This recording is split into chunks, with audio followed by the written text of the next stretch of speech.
Eu vim conhecer a Laura Vicentini, engenheira agrônoma, mulher incrível, arrojada, produtora rural à frente das empresas Spinagro e Spinalco de Batatais. Ela impulsiona a inovação no setor agroindustrial, produzindo mudas pré-brotadas de novas variedades de cana-de-açúcar. E a partir disso, surgiu a primeira cachaça sustentável do mundo. Bem-vindos a Sozé! Ali, ó, a gente recebeu as canas que foram espalhadas e elas são levadas para a mesa de corte para extrair a gema. A gema é isso aqui, ó, exatamente isso aqui, ó. A gente tem a sala de tratamento. Ele era químico por conta da nossa fundação. Ah, sim. Mas basicamente não, hoje 100% dele é todo biológico. Então essas gemas aqui, ó, que foram cortadas ali na mesa, elas vão ser selecionadas. Se elas estiverem boas, como essa, por exemplo, sem dano, sem nada, a gente vai trazê-las para plantar. E aqui elas já foram tratadas biologicamente, já que tem microdefensivos, aliás, né, que são fungos e bactérias que vão promover enraizamento, crescimento, germinação. Quando elas forem plantadas, elas vêm aqui para a mesa, as meninas fazem a seleção, descartam então uma gema quebrada, né, que não está bacana, e plantam essas que estão boas em condições, cada uma numa célula dessa. Vai brotar, vai virar uma muda, mais ou menos de 7 a 10 dias aqui dentro do barracão, depois elas vão para crescimento, lá na estufa. Então esse é o ciclo aqui das mudinhas. Aí, ó, essa daqui já dá pra ver, ó. Aí, Richard. Olha o calor e a bem umidade. quente dentro? É muito quente e úmida. Então tá vendo aquelas ali no fundinho que já estão brotando, ó? Todas estão saindo broto? Sim. Depois de brotadas, elas vão ser levadas lá pra estufa e lá elas vão crescer. E aí, crescidas, a gente leva pra fora pra rustificar. Embaixo. Nossa, que legal. E qual que é o tempo que ela leva, assim, pra já subir? Aqui de 7 a 10 dias. Nossa, pra brotar. Pra brotar. Com altíssima umidade, né, perto da saturação de 100% e uma temperatura de 32 graus em média. Ô, Laura, e você já nasceu no meio da cana? No meio da cana. Gostou, né? A gente... minha família inicialmente era cafeicultora, meus pais, meus avós foram. E aí a gente passou por muitos desafios até que a cana tomou conta ali de toda a nossa região, né? Que é aqui de Ribeirão Preto, Serra Azul ali. Altinópolis ainda tem bastante café, aqui Batatais também ainda tem café. Mas naturalmente a gente ficou meio que assim, imerso entre muitas usinas. A cana, então, eu acho que assim, dificilmente vai sair, né, da gente. Sim. Do nosso dia a dia enquanto consumidor, do etanol. Faz parte mais, da nossa vida já, de uma forma muito... Mas ela entrou na minha vida de uma maneira muito espontânea, assim, muito natural. Não foi forçado. Eu não tinha o sonho de trabalhar com cana pra sempre. E cachaça, então? Não, né? Nenhum cachaceiro na família, né? Porque eu tenho na minha família tem a cultura. Meu avô era aquela história do dedinho lá que o médico falava. Até o fim da vida dele, ele tomava o dedinho dele por dia ali da cachaça. Então, aí eu acho isso sensacional, mas a gente não veio de uma família tradicional na produção de cachaça, nem na degustação, assim, não era. Eu e meu marido, a gente até brinca que antes da gente produzir, conhecer o que é realmente a cachaça, que esse produto tão brasileiro, tão nobre, que às vezes a gente subestima demais, denigre, fala mal, e tem uma história, tem histórias, aliás, riquíssimas. Aí a gente pedia bebidas com outros destilados, né? Pede com vodka, não, vou tomar um uísque no casamento. E hoje a gente enxerga e fala, gente, quanto tempo eu perdi tomando coisa ruim, né? Ou que não tem a mesma qualidade, que não tem a mesma história. E que não é um produto nosso. Isso é incrível de ser nosso, né? Ainda mais a questão regional. Acho que é do interior do Brasil inteiro, né? Não é nem só do nosso. Não, e a cachaça, a gente, inclusive, estudando essa questão, a gente vê que recentemente ela tem ganho força. Ela tem sido pronunciada, né? É a primeira destilada das Américas. Então somos mais antigos que a tequila, que o mezcal, que o pisco, que o próprio bourbon norte-americano. Então por que às vezes a gente fala tão bem do que vem de fora, né? De outros destilados, e denigre tanto que está aqui dentro, que a gente produziu com tanto amor aí, com tanta história. É verdade. E a cachaça faz muito parte do churrasco, né? Sim. A gente equilibra a tal da caipirinha, por exemplo, com uma costela bem gordurosa. É isso aí. Entre outros drinks que fazem parte. Mas me conta esse detalhe. Tá. Você acha que você é a favor de usar a cachaça boa para fazer drinks? Porque eu tinha dó. Não, não tenha dó. Na verdade, é exatamente como a seleção de um bom corte, independente do prato que você quer.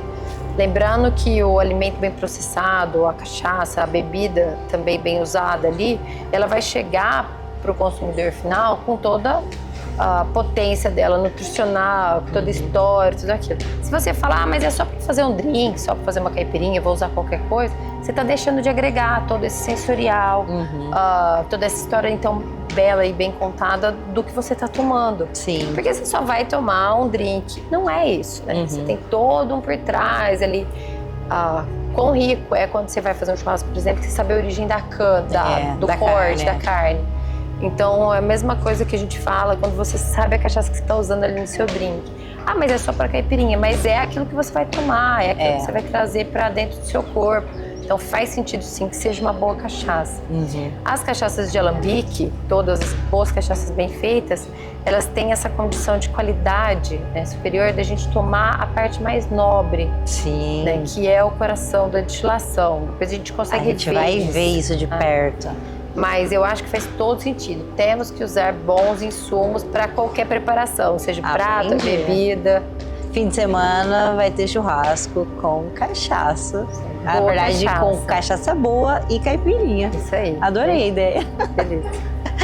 Aqui, depois então que elas brotam aí de 7 a 10 dias, a gente traz pro crescimento das mudinhas. Por favor, pode ir. Dá licença. Aqui não vai passar. Ai, que coisa mais linda. Eu vou mostrar pra vocês as etapas, como ela vem recém-brotada pra cá. Então você vai ver que ela ainda é aclorofilada, né? Ela ficou ali num ambiente quente, úmido, mas quase sem luz. Então ela não tem cor, que é exatamente essas que a gente tá vendo aqui, mais novinhas. Olha como ela veio recém-trazida hoje, com 1, 2, 3 dias ela começa a emitir folhas. Então é natural que ela vai ganhando esse processo, né, de enchimento, de liberação de folhas, começa a fazer a fotossíntese, então ela já fica com a cor, já fica com a folha, com a formação, tudo isso certinho. Para mais ou menos naquele estágio, quando ela já tem 21 dias, a gente leva para fora para ela rustificar. E uma vez rustificada, ela está pronta para ser levada para o cliente. Certo. Que aí sim vai fazer o plantio dessa cana, que vai dar origem ao canavial, seja para multiplicar um viveiro, seja para crescer com uma variedade conhecida, enfim, esses pontos que a gente vai tratando aqui na cana finalizada. Essa já está pronta para ser levada lá para fora. Ai, que lindo. Mas ela ainda vai rustificar. Já dá para notar que ela é bem mais forte, né? Sim, ela já tem uma presença maior de folhos também. E aí aqui a gente tem então as mudas já finalizadas, que a gente consegue ter, isso que eu falei, né, essa robustez, esse corpo. A muda tirada daqui tá prontinha para ir para o campo, bastante formação radicular, tá bem pega. Tirou, pôs no campo, virou uma tocerona lá de cana. Muito legal. Esse marzinho verde aqui, que vai dar origem mais ou menos do que a gente tem aqui hoje, a 500 novos hectares de cana-de-açúcar. Então pensa que cada mudinha vai estar distante uma da outra, mais ou menos 60 centímetros lá no campo. E uma esteira dessa aqui, ó, vai dar origem a 1 hectare inteiro. Nossa, é muito bom. Então, assim, potencializa muito essa questão da verticalidade aqui na produção. E né, com mudas sadias, enfim. E com relação, por exemplo, à questão da sustentabilidade na cachaça, Suzé? Ela tem vários segmentos, né? Cada segmentinho ali, cada geminha, vai dar origem para uma muda dessa. Então uma gema vira uma muda, e cada vez que a gente corta essas gemas, existe ali entre um nó e outro, entre nó literalmente, que é o tolete. E esse tolete é aquilo que no campo, a fotossíntese, né, captando o sol, o nutriente, a água, transformou em açúcar, em caldo, riquíssimo. Então tá contido tudo ali dentro do toletinho. Quando a gente industrializa esse tolete, aqui no nosso caso ali no engenho, para fazer a cachaça, a gente obtém o caldo de cana, ele vai ser fermentado, destilado, e depois que ele for destilado, a gente já tem a cachaça. Então foi uma oportunidade da gente lidar com esse resíduo super nobre, né? Mais uma vez aí que contém todo esse caldo, porque ele não era utilizado nessa etapa de produção das mudas. Aqui é só a gema que é necessária. Então, a sustentabilidade da cachaça, no nosso caso, é exatamente essa. Fora que toda a geração dos resíduos, desses outros processos, né, da produção das mudas, da cachaça, integralizados com o nosso resíduo da cama de frango, né, que é ali dos frangos, a gente faz o nosso próprio adubo. E ele nutre o meu canavial que vai dar origem a novas extrações, novas gemas, novos toletes, e aí tudo isso vai crescer aí em produto, vai se transformar em mudas, em mais cachaça, em mais adubo. Então a gente não descarta absolutamente nada aqui. Tá maravilhoso sendo utilizado. Incrível, incrível. Muito legal, né? E lindo. Quando você, trazendo pro seu mundo, imagina que a gente mata uma vaca, e usa tudo. Boia. Você usa tudo, absolutamente. Do couro, a gordura, a carne, o osso, o casco. Por que em algum momento, por que essa praticidade da vida nos fez pensar que dava para descartar alguma coisa, né? Que era mais fácil comprar um novo do que utilizar um que ele demora às vezes um pouquinho para curtir. Mas aquela frase sábia, né, dos nossos avós, que do boi a gente usa até o berro, tem que ser aplicado também em outras culturas, outras lavouras, outras criações, como a da cana-de-açúcar, que é o nosso caso aqui. Inclusive, a questão do boi, parece que 49% da indústria, ela precisa de alguma parte do boi para acontecer. Sim. Então o impacto é muito grande na economia de forma geral, né? E é incrível você poder aproveitar algo que não vai tomar seu tempo, você está usando a sua, vamos dizer, o seu espaço, a sua estrutura para algo que pode potencializar tudo, além de economicamente, e especialmente por poder representar o Brasil com um produto de alta qualidade, com esse conceito da sustentabilidade que é cada vez mais importante. Não, e uma coisa assim, Elô, nessa linha que você falou, a gente aumenta a empregabilidade. A gente saiu então de um negócio onde 8 pessoas trabalhavam para hoje 32 atuando. Então assim, tudo aumenta a nossa contribuição aqui para a nossa cidade, para os cargos, né, para o trabalho, para o uso, obviamente, da cana. Diminui muito a questão do impacto que esse resíduo geraria. Sim. A vinhaça, por exemplo, que é um resíduo que sai ali da indústria, ele entra como fonte de potássio na nossa adubação. Então tudo isso tem fim, a gente só precisa dar o destino correto, né? Esse é o ponto. Muito bacana, eu realmente fico grata por ter tido a oportunidade de lidar, vamos falar assim, com tantos insumos, tantos resíduos, tantas coisas que nos foram já providas naturalmente. A gente só fez e pensar em como beneficiar. Tantas possibilidades, só usou a inteligência, né? Isso é muito legal também. A questão de vocês terem essa iniciativa, terem esse olhar de fazer a coisa se tornar muito maior, impactar muito mais. Eu acho que isso é especial, né? Ah, que bom que você gostou. Obrigada. Vamos lá ver a cachaça? Vamos. Então, uma vez que os toletes foram obtidos ali, eles são encaminhados para a parte da moenda.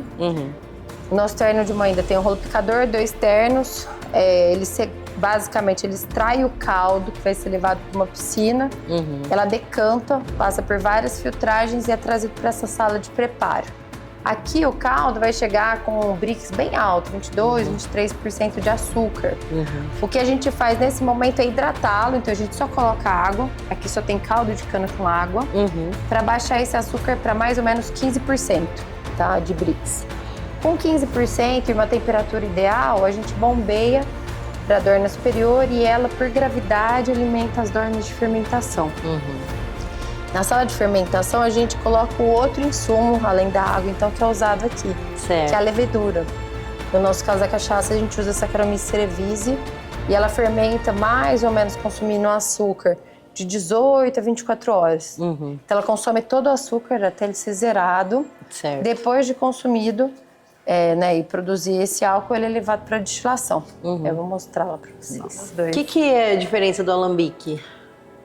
Quando a gente fala, por exemplo, da produção da melhor parte do destilado para ser envasado, que é a nossa cachaça, no caso, é o coração. Ela é fracionada aqui no alambique. Então saem as 3 frações, a cabeça, o coração e a cauda. O coração a gente manda para envasar. A cabeça e a cauda eu redestilo daí na coluna, que não é mais um alambique de cobre, né? Ela tem aquela coluna de inox lá fora e o chapéu de inox. E aí essas 2 frações são redestiladas e a gente obtém o etanol. Então, fazendo um paralelo assim, super rápido, simples. Essa é a cachaça de alambique. Aquele é uma produção industrial de etanol. Nossa, incrível. E aí tudo convive bem, assim, harmonicamente, gerando produto de novo, independente das áreas que a gente pretenda vender ou usar aqui. Né? Mas o que acontece aqui, Elô? Quando a gente acomoda ela nesses tonéis de inox por pelo menos 6 meses, que é o que a gente promove aqui dentro, ela amansa. Então, fazendo um paralelo, assim, bem direto com a sua área, imagine uma carne marinada, temperada na véspera. Todos aqueles sabores se harmonizam muito. O louro, o limão, o sal, eles tendem a conversar. A cachaça sai pronta, por exemplo, o coração sai pronto aqui para ser padronizado e envasado. Certo. Mas quando ela fica descansada nesse período, tudo fica mais harmônico, ela fica mais mansa, né? É isso que a gente costuma dizer no meio da cachaça. Então é por isso que a cachaça descansada, que é a nossa, ela não é, ela é só armazenada, né? Ela não é envelhecida, não passa por processo de madeira, por exemplo. Sai bem suave, bem gostosa, bem fresca. Dá pra sentir perfume. É, isso aí. E aí depois que ela tá descansada, a gente padroniza, no nosso caso a 40% de álcool, e ela é mandada nesses dutos lá para o envase, que é onde a gente vai vir engarrafar. Nossa, foi por cima. Recebimento de garrafa, laboratório, lava a garrafa, o envase e a rotulagem. Que a rotulagem eu meio que ambientei ela para receber pessoal, para mostrar as coisas, porque a gente não tem a rotulagem aqui. A nossa garrafa, ela veja, já vem pronta, né? ela vem toda serigrafada. Essa é a nossa garrafa Europa. Linda. Essa você vai levar também, acho que. Maravilhosa. Ela tem um envase um pouquinho menor, né, em litragem, ela tem 500 ml. A América tem 750, é um envase maior. Ela traz, né, as nossas certificações, toda a nossa historinha ali, tem um QR Codezinho que conta tudo, tem receitas. Ah, legal. Como é que a gente faz uma flambagem de carne, por exemplo, ao invés de usar cunhaque, usa cachaça. Vai ter receitas, viu, gente? Um risoto que a gente consegue liberar o amido ali, ao invés do vinho branco, usando a cachaça. Nossa, tomando as ideias. Além de uma carta de drink bem robusta, né? E a gente se preocupou em fazer esse lacre com cisilhamento horizontal. Então, uma vez que a pessoa abre, ela pode retampar e manter as cores do Brasil, sabe? Não precisa tirar todo o sleeve aqui. E a gente acha isso muito importante, principalmente porque a gente nasceu exportando nessa cachaça, então leva essa brasilidade, as cores, a bandeira, a história da cachaça, né? Que é tão brasileira, aí pra fora. Essa é a garrafa de 500 aí, ó, a Europa. Aqui fica tudo separado para onde vai. Então, por exemplo, China, Europa, América, né, Estados Unidos especificamente aquela. Legal. Aí tem selos diferentes, então selos novos, por exemplo, é o selo mais antigo. Essa caixinha aqui, ó, por exemplo, é a Europa. Aí, ó, tem todos os dizeres. Ela vem em 6 volumes de 500 ml cada. A América, que é um pouco maior, são 12 volumes de 750. Olha lá, ó. Você vai pegar peso assim? Uma caixona de 750. Não tem problema. Vou abrir pra vocês verem aqui a caixona. Aí essa é a garrafa maior. Esse plástico é de cana, viu? Pra ser bem até isso mesmo. Todos Mas os é pra não detalhes. riscá-la, a gente tem que mandar isso. Então, as certificações. E essa é a garrafa de 750 ml. Mesma preocupação do sleeve, né? Com rompimento horizontal. Os dizeres aqui, é nosso QR Code. Laura, conta pra mim uma coisa. Cachaça boa dá ressaca? Não dá ressaca, eu te garanto. Qual que é o segredo? Quando a gente recebe o produto, então, que já foi preparado, fermentado, e ele vem para destilação, nesses alambiques a gente consegue ter 3 partes, né? Um fracionamento muito bem feito entre as partes da cachaça. A Roberta, que é a nossa mestre lambiqueira, eu brinco que ela tem 3 ferramentas fundamentais, né? O alcômetro, o termômetro e o farômetro da Beta. Tem que ser.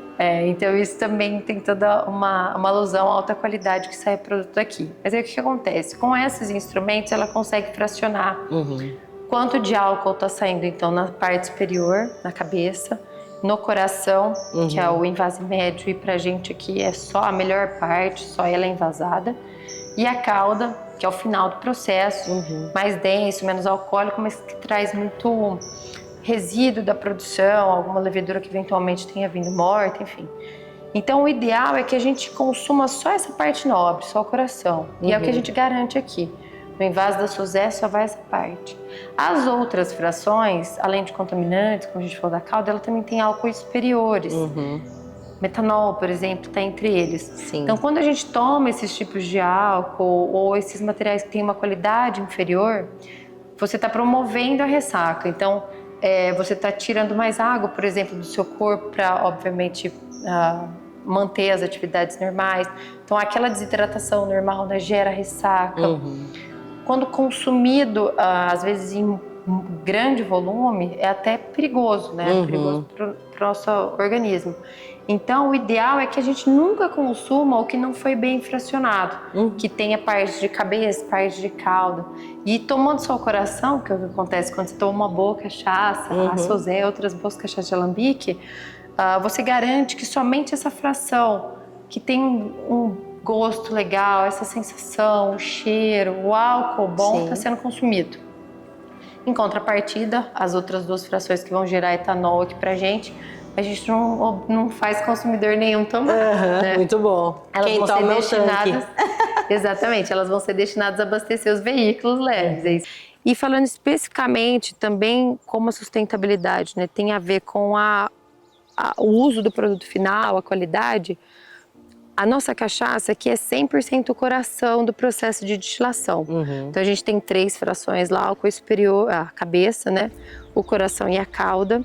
E quando a gente invasa só o coração, eu garanto que você, consumidora final, Elô, vai tomar só a parte nobre da cachaça. Só o bom ali do destilado, aquilo que não dá ressaca, que tem um gosto agradável cada vez que você sente, né?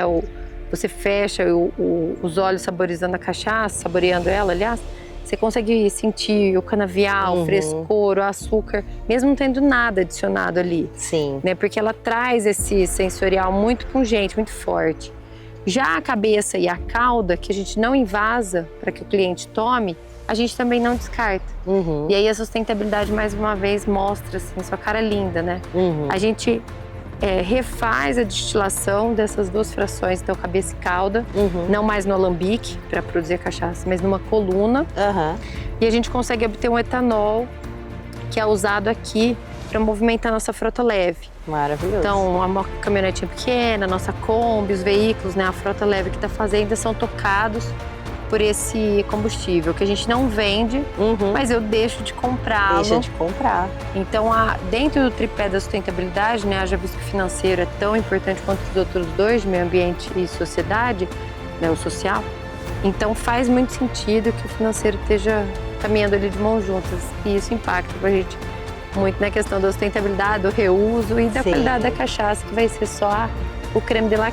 Então, Laura, a Sosé nasce de uma proposta de sustentabilidade. É isso aí. E traz mais sustentabilidade para o negócio? A ideia é que ela nasça, obviamente, sustentável na oportunidade de reutilização desse resíduo nobre, mas que ela permaneça também sustentável com o uso dos resíduos dela, por exemplo. Então, quando a gente fala que aqui tudo está pautado pela economia circular, imagina que a matéria-prima dela é reutilizada e dá origem ao caldo, que vai ser fermentado e destilado. E nesse processo de industrialização, há a geração, por exemplo, de resíduos como bagaço, a vinhaça. Todos eles, Elô, são levados para o nosso pátio. A gente agrega, então, junto com a palha da cana, o bagaço, a vinhaça, os resíduos culturais da produção das mudinhas e da criação dos frangos. E aí a gente consegue fazer o nosso adubo. Então, é uma cadeia sustentável, né, de origem, por nascer sustentável, mas que também continua alimentando essa questão da potência circular, da economia toda. Daqui só sai produto, né? Não tem descarte, nada é jogado fora. Incrível. E essa questão da exportação, tanto que ela foi aceita, o quanto ela é premiada e reconhecida. Conta um pouquinho pra gente da história do Sosé. Nossa, foi um desafio. Eu falo que a gente talvez tenha escolhido a parte mais difícil para começar. Para agora a gente está mapeando a entrada no mercado interno. Mas o que acontece? A cachaça passa por um momento muito ímpar, assim, de disruptura. A gente sai, então, desses maus tratos que ela sofreu ao longo desses séculos, né? Não sendo reconhecida como uma bebida de qualidade, porque a gente mesmo, nós brasileiros, a gente denegriu ela por muito tempo, falou muito mal. E a gente começa agora a enaltecê-la, a enobrecer. E lá fora, talvez por chegarem essas cachaças de alambique, ainda que pontualmente, em volume menor, mas a aceitação, o sabor, a degustação é muito enobrecida, né? Então a gente conseguiu ver essa questão da importância, da presença da cachaça lá fora como um item brasileiro, com toda essa brasilidade. E estamos reeducando, vamos falar assim, o público brasileiro, não só a Sosé, né? Mas as cachaças como um todo. Acho que esse mercado produtor tem visto a necessidade de a gente contar essas histórias. Sim. Contar a importância da cachaça na construção, enraizado aí na evolução da história. Na nossa cultura, nacional, né? Exato. Ela é um patrimônio brasileiro, ela novamente, né, o primeiro destilado das Américas.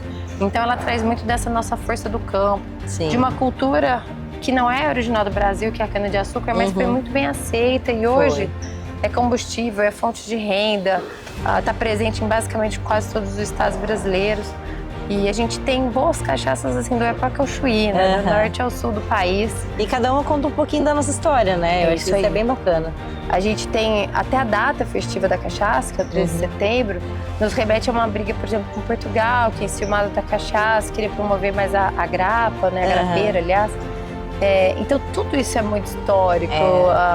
Os mitos sobre a cachaça, por que é pinga, por que é aguardente, que são mitos, na verdade, mas que nos remetem para uma época também dos engenhos coloniais.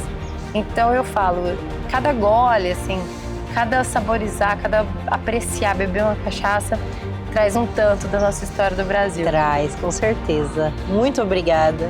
Eu amei conhecer seu trabalho, eu amei conhecer a Suzé. Você é maravilhosa, iluminada, leve. Acho que tudo isso te reflete muito. Obrigada. Muito obrigada. Sucesso pra vocês aí. Pra nós, amém. Muito obrigada, Elu. Obrigada mesmo. Tô super feliz de recebê-la, poder contar um pouquinho aí do que a gente faz. Mas dividir realmente com um trabalho bacana de sustentabilidade com o seu trabalho, que é tão importante. E harmonizando, né? O que a gente bebe, o que a gente come. Bora levar a cachaça pra mesa agora. Então do campo à mesa, do campo ao copo aqui. E vai ter cachaça na mesa. Isso aí, vamos lá.